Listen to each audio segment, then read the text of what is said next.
Our interview this morning is with Kenneth Wayne Reed. Ken was born in Fort Worth in June of 1947. He served in the United States Army from January of 69 until January of 1971. His highest rank attained was E4, Specialist Fourth Class. This recording is done at Burleson, Texas on Thursday, September the 12th, 2013. My name is Dale Dexheimer. I am not related to Ken in any way. Also in the room is Milton Gibson, our videographer. This interview is conducted for the Veterans History Project in Washington and also Operation Remember in Burleson, Texas. And with that introduction, Ken, you can tell us your story. Uh, I suppose look in the lens. Okay. I'll be here and I'm going to make some notes. So it's your story and your words, and you Well, have the floor, sir. well, I grew up in Springtown, Texas, small town outside of Fort Worth. I graduated high school in 1966. Went to Tarleton State College in Stephenville. Uh, Mainly, I went to college because back then the war was going hot and heavy, and nobody really wanted to go. So I thought I wanted to go to college instead, try to avoid it. But college really wasn't for me. My fall of my junior year, I kept missing too many classes, so I dropped out and got my draft notice 2 days after Christmas in 1968, and I was inducted into the Army on January 16th, 1969, in Dallas at the recruitment center, and then they took us to Fort Bliss in El Paso for basic training. Spent I don't know, I can't remember. It was 12 weeks or whatever. I believe what basic was back then. Your basic Army training. Then from there, they I didn't get a leave between basic and AIT. They shipped us straight to Fort Leonard Wood, Missouri for our advanced training, which mine turned out to be uh, the Army called it crawler tractor operator, which is a bulldozer in layman's terms. Uh, Spent another 12 weeks there. Then after graduation from that school, I got a 23-day leave with orders for Vietnam after that leave was over. So I went back home for 23 days, and then went uh, flew out to let's see, I'm trying to remember. It was Oakland, California, where we we exchanged all of our stateside uniforms for jungle fatigues, jungle boots. Turned in certain things and that they didn't want us to have over there. But anyway, then we all boarded a plane, a chartered airliner. I believe was the name of it was Airlift International. I can't remember exactly how many there were, but it was a good sized plane. Um, we made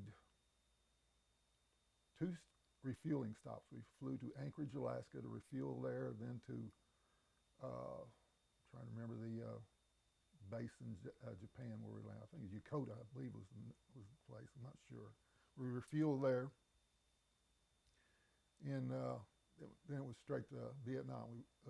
We landed at Bien Hoa Air Base, and one of the things, I guess, vivid memories I have of that was all filing out of the plane, and as soon as you hit that door to go down the steps, you got hit with a blast of heat, felt like a furnace, the hottest uh, air I'd ever felt in my life. It might not have been, but it sure felt like it. And I spent 3 days there getting, I don't know if you call it orientation or what it was, but we exchanged, turned in some uniforms that they didn't want us to have in the field, stateside stuff, like a raincoat, which I could have used at one time during the monsoons. and also they had us turn in our field jackets. You know, I thought, well, yeah, it's hot. We don't need them. Well, we were sadly wrong, because I remember at Christmas of '69 up at Dock Toe, it got cold. I mean, water froze at night. So we could have used those field jackets instead of those lightweight jungle fatigues. Anyway, like I said, we spent 3 days there. We finally got our orders to where we were going, where individually where you were going. You know, they'd muster us all up and they'd tell you, you know, read your name out, where you're going. So then we went to the air base, a group of us, and they told us to board this cargo plane. Well, it was a C-123, one of those rear door opened up type planes, and there was no seats in that plane. They just herded us in there with our duffel bags, and they just said, sit down as best you can. There's no seats, no seat belts, no nothing. So we flew from Benoit to Pleiku Air Base. Then they took us, at Pleiku there was different base camps. There was the Air Base, there was Engineer Hill, Artillery Hill, and the Special Forces had their own compound. So anyway, they took, in my case, they took me to Engineer Hill because I was in the engineers, dozer operator. And went through processing and where I was going to go. They sent us through a little orientation of stuff that we might expect. And then they gave us our orders to what unit we were going to. So roughly we spent, I want to say anywhere from 5 to 7 days there, waiting for transportation to our field unit, which was the 538th Land Clearing Company. So it was about, best my memory is there's 10 of us that came in around the same time, because back then nobody came in as a group anymore. You came in individually. So they waited till there was a group of us, and they arranged for a deuce and a half from the company to come up and pick us up. And at that time, my company was down in near Quignon on the coast in a place called Rock Valley. And the reason being they call it Rock Valley was because the South Korean Army was they were there assisting us, I guess, in our endeavors. So they were our security forces for the engineers. Anyway, we got on a deuce and a half, went and drove from Pleiku down to Quignon. We went through two passes, the Mangyang Pass and the Ankei Pass. Both of them had a little history from the French War. I think it was Quignon, Ankei. I'm getting my things mixed up. Mangyang Pass, the French had a convoy ambush there. Anyway, little tidbits you learn while you're in country. Anyway, the thing I remember most about that deuce and a half ride was they didn't tell you anything. We were sitting in the back of it. We had weapons. They issued us M14s, and you didn't know what to expect. I mean, it was, I guess, the anxiety of what could happen or would happen. You know, you're on, I guess you would say, edge all the time while I was in that truck, because I didn't know what was really going to happen. Nothing did, but you heard all kinds of stuff about the roads and convoys being ambushed. So you were on edge pretty much. We got down to Quignon, spent the night there. Then the next morning we drove out to where our company was out in the field. And give you a little history. Land Clearing Company is a unit that was mobilized and demobilized in Vietnam. The job we did, the U.S. Army has never done before or since. We cleared jungles around alongside roads, roughly 100 meters, and around fire bases or base camps, 500 meters. In one instance, we did 1,000 meters. And you know, I was introduced to my CO. We went, regress a little bit. We went out on a Sunday, which Sundays for engineer companies, is your 1 day of rest.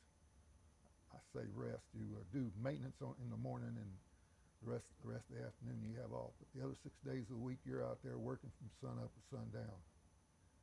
I met my CO, which was still another vivid memory for me. It was in the afternoon, and he was wearing cut-off jungle fatigues with Ho Chi Minh sandals and a t-shirt and a boonie hat on. And I'll never forget, his I guess you would say laid back. For a captain, he was pretty laid back. And I come to find out later on, when you're out in the field, most of the time everybody is pretty easygoing. It's not like stateside duty. It's you got a job to do, you do your job, and nobody hassles you. Anyway, I guess another vivid memory was the first day going out in the field. I didn't have a bulldozer assigned to me, so I went out in a 548 cargo carrier. It's a tracked vehicle with a 50 caliber ring mount over the driver's compartment. There again, you don't know what you're going to be up against. All you know is you're going to go out and clear jungle. And I remember we had a sergeant, Sergeant Ingram. He was just in country a few weeks prior to me getting in country, and he was right beside me up in the bed of the truck alongside this ring mount of this 50. And I'll guess one of the awakenings of where I was he racked in that 50 caliber as we were heading out. So, you know, there again, you don't know what to expect. You know, you're supposed to be going out there in the clear jungle, but you just don't know. So we get out to the cut. That's what we called it, and all the bulldozers are pushing jungle and heavy brush and trees and what have you, clearing alongside this railroad track in the Rock Valley. And I don't know, about mid-morning, my sergeant tells me to get on this bulldozer with another guy that had a buddy seat. So you ride that buddy seat and see what it's like. And so I rode that buddy seat. It was a guy named Smitty. He was from Georgia. Anyway, he was a good operator. He scared the hell out of me. I mean, I thought we were going to turn over many a time, but he knew what he was doing. And that afternoon, he said, "Here, take it." So so I started clearing jungle. You know, so it was so once you start pushing jungle and clearing, your mind, I guess, your concentration is on what you're doing. You're not worrying about whether the enemy is out there to shoot you or whatever. You're worried about a tree falling on top of you. We had tree cabs, but or a tree limb coming in the cab with you, or something like that. Or push. I remember you'd be pushing trees or brush, what have you, and you'd see snakes crawling over the blade, and you'd immediately put that blade in reverse and back up, so he wouldn't be crawling in the cab with you. But that was, I guess, the most vivid memories I've got is the first few weeks. We went all over Vietnam. We'd clear certain areas. We'd move to another area. We'd spend six to 10 weeks in the field. Then we'd go back into base camp for a stand down to repair our equipment. Then we'd go somewhere else. We went all over the Central Highlands. We, like I said, Quinyon was my first stop. My second stop was the Manging Pass. Then we went in for stand down. From there, we went up to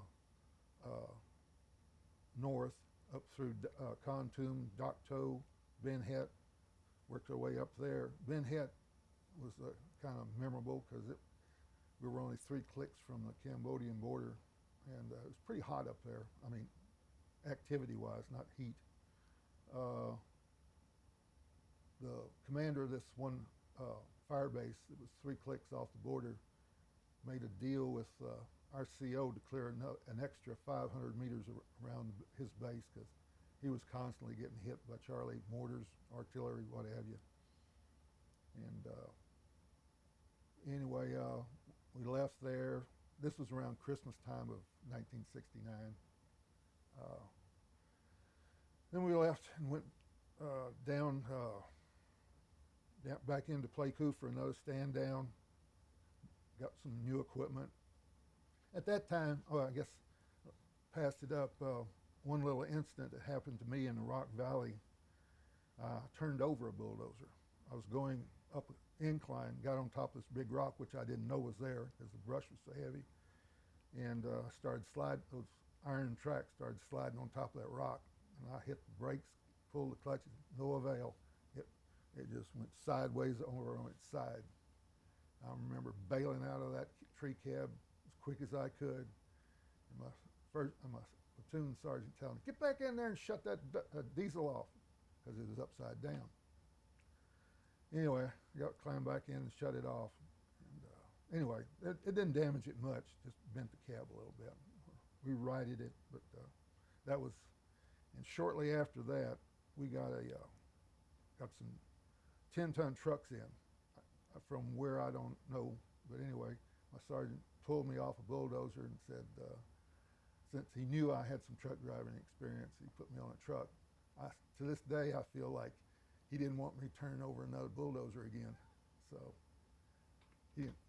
but anyway, so I drove a 10-ton tractor trailer for the rest of my tour in Nam.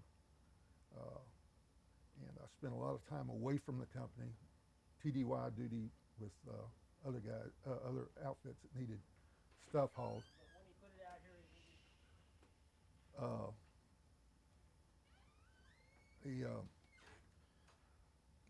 And that's, I don't know, that's basically most of my memories. I guess, like I said, I guess I regress a little bit, you know, when I was driving a 10-ton, I'd be TDY duty with somebody else. And a lot of times I'd be driving by myself, maybe with 1 or 2 other trucks. And sometimes all by alone. We were to latch on to convoys a lot of times, but sometimes they'd run off and leave us because their trucks were faster than our 10-tons. But anyway, that was a little scary situations, but anyway, I got lucky. That's about all I can remember. Well, you remember a lot. Well, It's only been, 44 years? something like that. Let me go back here and you went to basic, went from little old Springtown, Texas. You went Yep. to basic at Fort Bliss. Right. Had you ever been out of the Metroplex before? No, I lived my whole life in Texas, and yeah, Bliss was a little bit of an eye opener. Yeah, it's you were herded from one place to the other by somebody yelling at you all the time. Hurry up, run! Or, you know, that was everything you did was. They wanted it done before you could get it done. You know, it was always yelling at you. So it's fast-paced. You go from Fort Worth to El Paso on a train, or they fly you? No, out? they flew us. Had you ever been on an airplane before? Nope, that was my first trip on an airplane, jet too. And let's see, you had done 2 years at Tarleton, so you were what, 20 years old? At that time, I think I was 20. I was 21 years old when I got. Let's see, Yeah, I was 21 when I got drafted. Yeah. Uh, at Bliss, lived in an open bay barracks. Yep. They kind of, yeah, it was open bay barracks. It's not like what you see in we had one of the newer barracks. It was a concrete block barracks, not the old wooden World War II type. You had kind of a little bay, I guess you would say, 3 bunks in a bay, and then, lockers in another, not a bay, but 3 more bunks and so on. No bunk beds. They were all single beds. Which, when I got to Fort Leonard Wood, that it was the old World War II barracks, wooden barracks, with the old style bunk beds. We'll go to Leonard Wood, but first, when you're in El Paso, after, say, the first 4 weeks or something, did they give you, like, Sundays off? Oh yeah, you had Sundays off. Yeah, you Couldn't go off the base, Ken? trying to. I don't think so. I think we were restricted to the base. Now they would give you free reign of the. I mean, on Okay. your off-duty time, yeah, you could go You could anywhere go on the to the- base. You could go PX wherever, Yeah. EM Club or... Uh, right.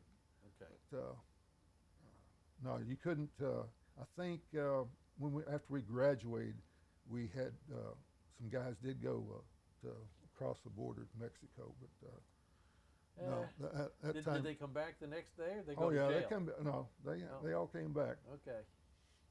They I think the threat of court martial and this, that, and the other, I think had them scared enough not to get too out of hand. You went up to Leonard Wood. You do that in the winter or the summer? When I got there, there was a little bit, not much, but there was a little bit of snow still on the ground. This was in March. I guess that barracks was... I think if they had an oil burner for heat. Yeah, it was a lot. It wasn't as comfortable as the one I had in Fort Bliss. okay.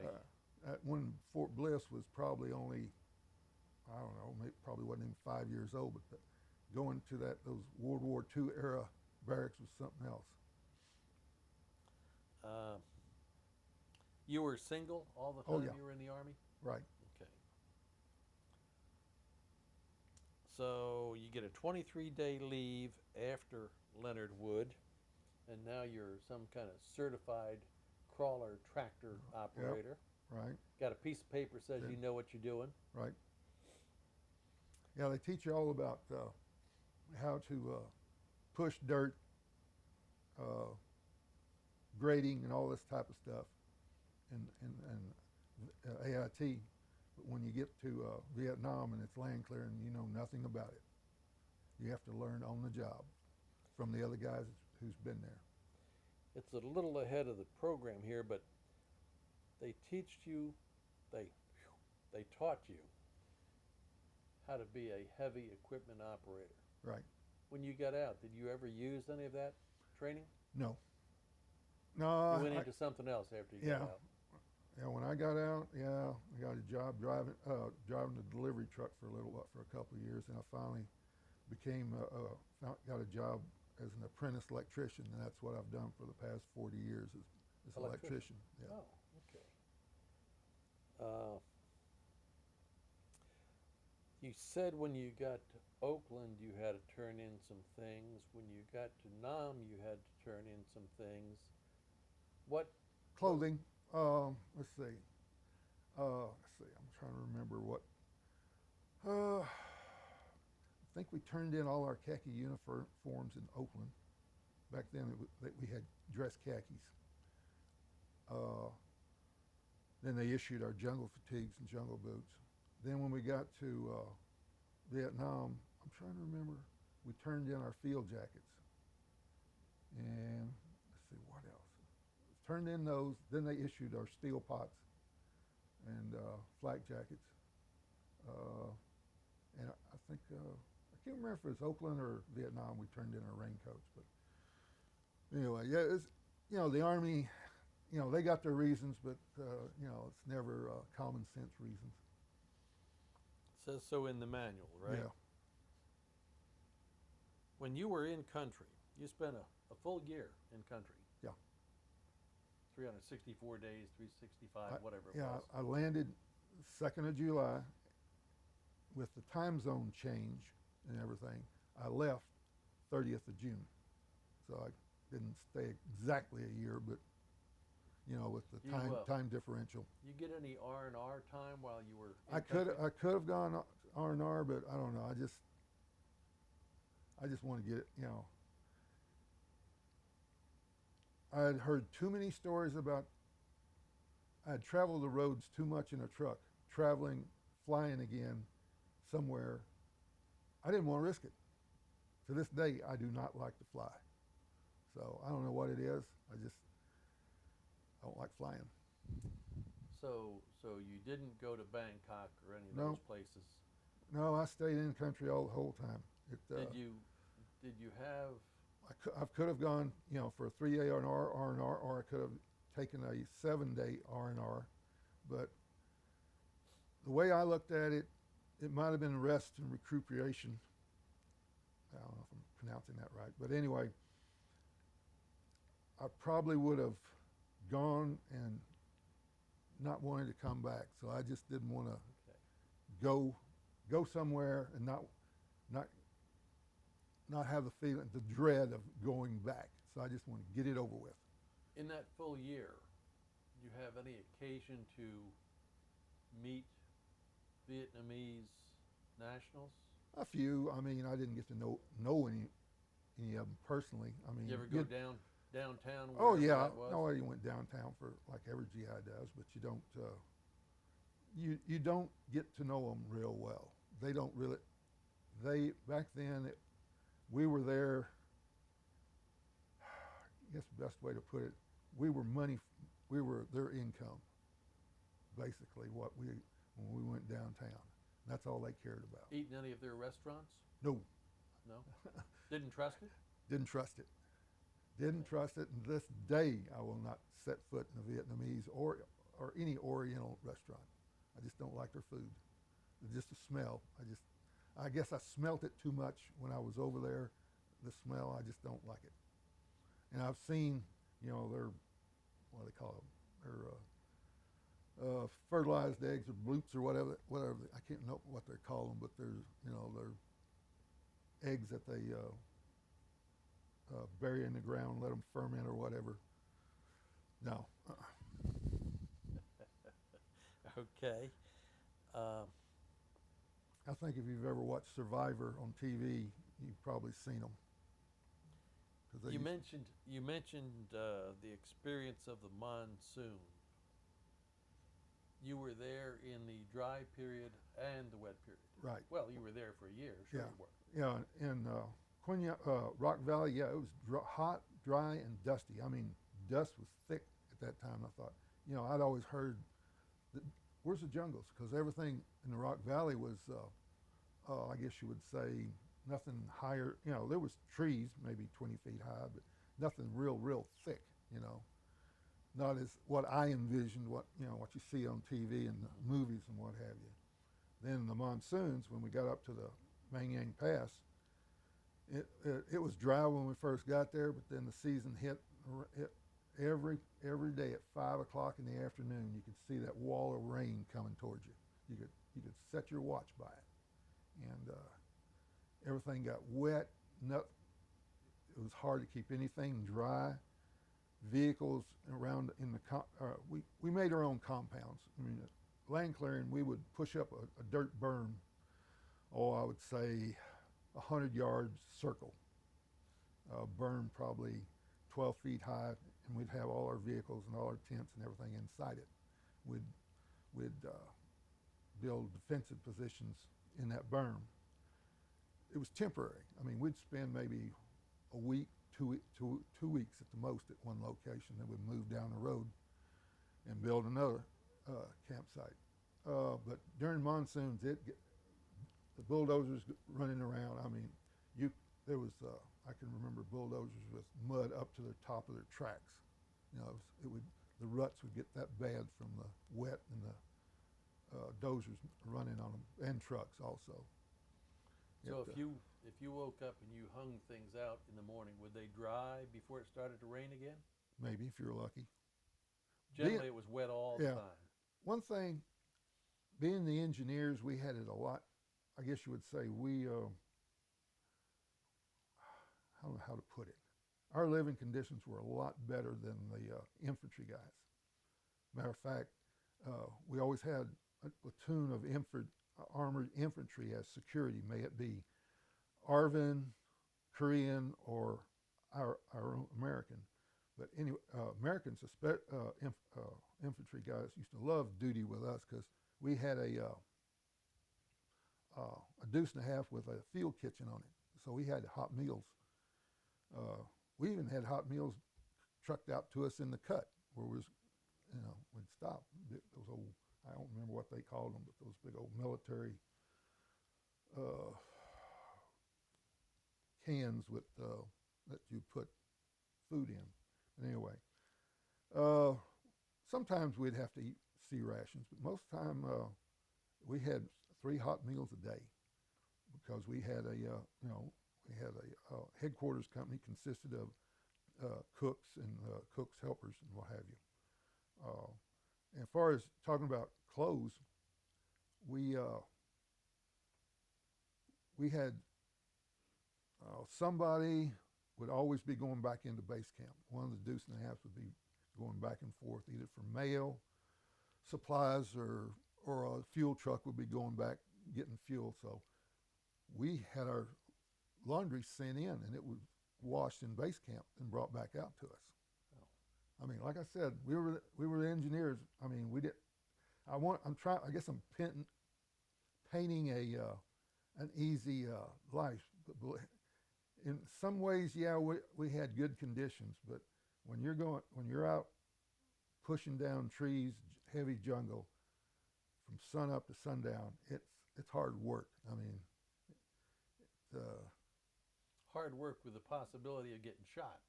That or hitting a mine. We had plenty. Charlie used to set out mines, but we had plenty of dozers wrecked. Now the operators, the worst I knew of any operator when it hit a mine, he had concussion from the blast, and he had ruptured his eardrums. But which is not to say easy, but it's better than getting your ass shot or getting blown to bits. I mean, you had 30 tons of steel between you and the mine, but still, it was not an ideal situation. I had made a note here, and you answered the question partially. But snakes. Oh yeah. How big were the snakes? Oh, they range from little old bitty 6 inches long to, I remember one guy pushing into a den of cobras, and we were all pushing down into a ravine, and with the dozer running, you can't hear anything, but I heard a faint pop, real faint pop, pop, pop, and I glanced over. The dozer about 50 feet away from me. He had stopped, so I stopped. Got my M16. At that time, we had turned in our M14s for 16s. Got my M16 and went over there because I saw him standing by the side of his dozer. So I went over there to see what was the matter. And he had pushed into a den of cobras, and they had killed one. And the reason we knew it was a cobra because we were poking at it with a stick, and the old hood flared out. Reactions. That thing was probably 6 to 8 feet long. So yeah, you had all kinds of snakes over there. So they had all kinds of non-poisonous, all kinds of poisonous. So if you saw a snake, you avoided it. You either tried to kill it or get the hell away from it. Was your outfit integrated? Yes. Okay. Oh yeah. Never a problem?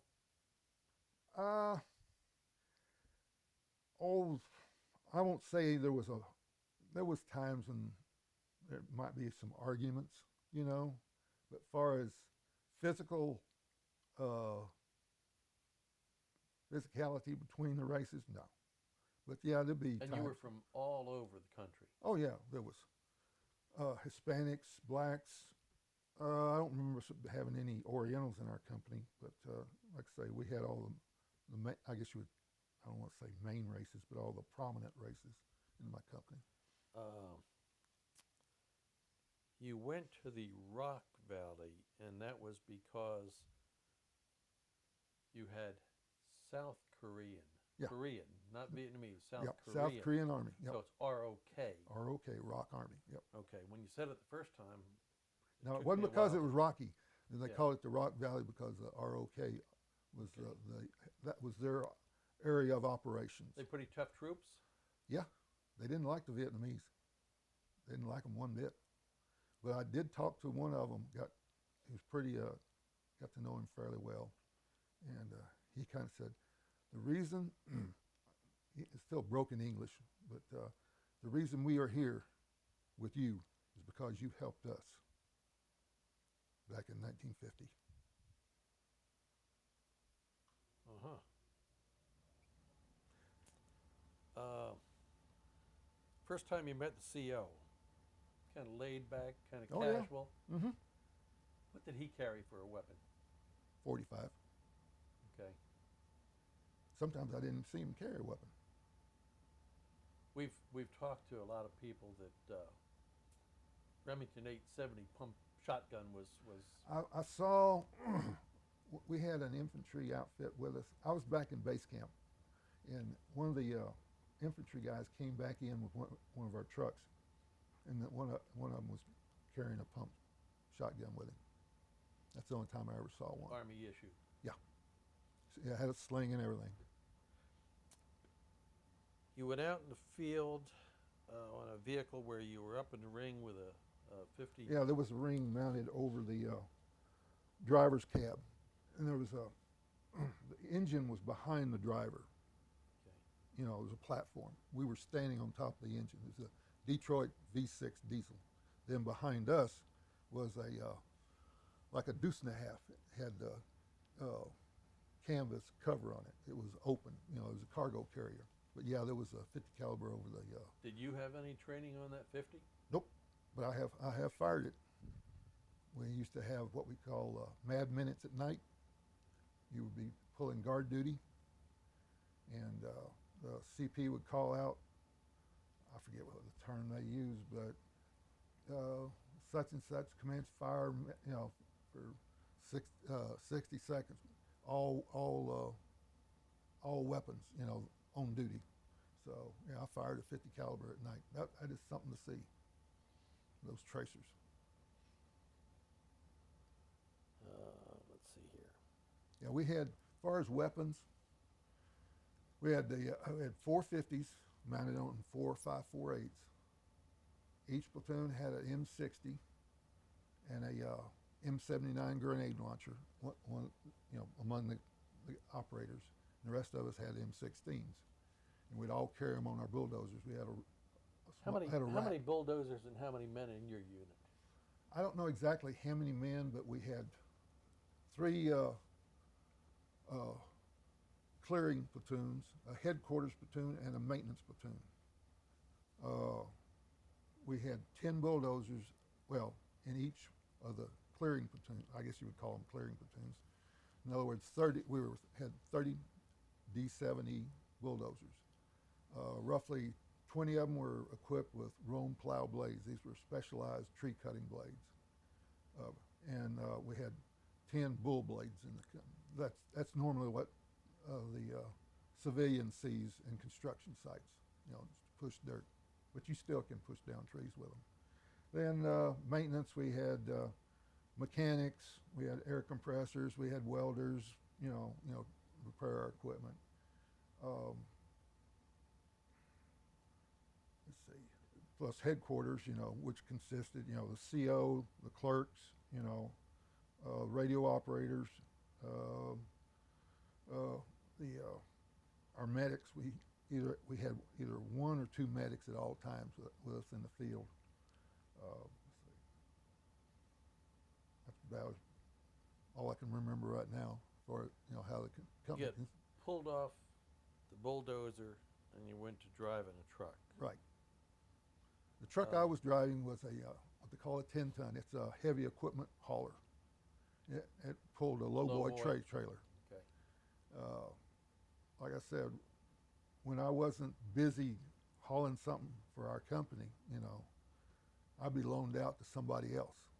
So I was spending a lot of time. I would say probably a quarter to maybe a third of my time away from my outfit. Were you traveling on Vietnamese-built highway, or Well, was this something that no, not you Vietnamese, folks? not Vietnamese built, French? American built. Oh, American-built.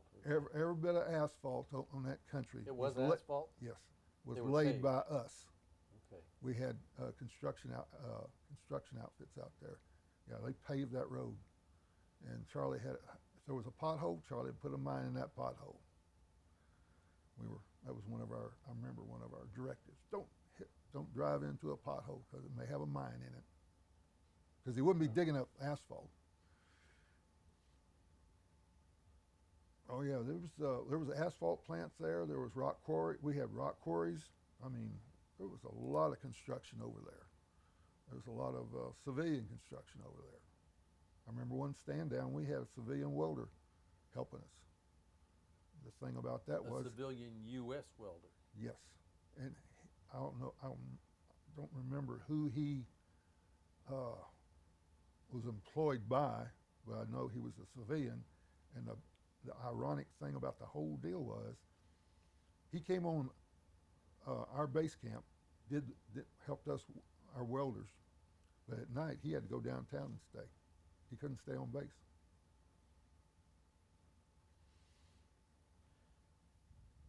Well,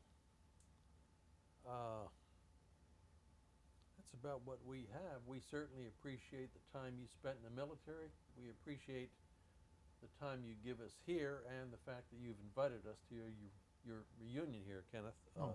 More than happy. I thought maybe some of the guys, other guys in my unit would like to talk about it. You know, these reunions we've been having. I started going to them in 2002, and it's, I guess you would say, it's I don't know, eased my mind a lot. You know, got stuff out in the open, whereas before I never talked about a lot of stuff. Well, good. Thank you, sir. You're welcome.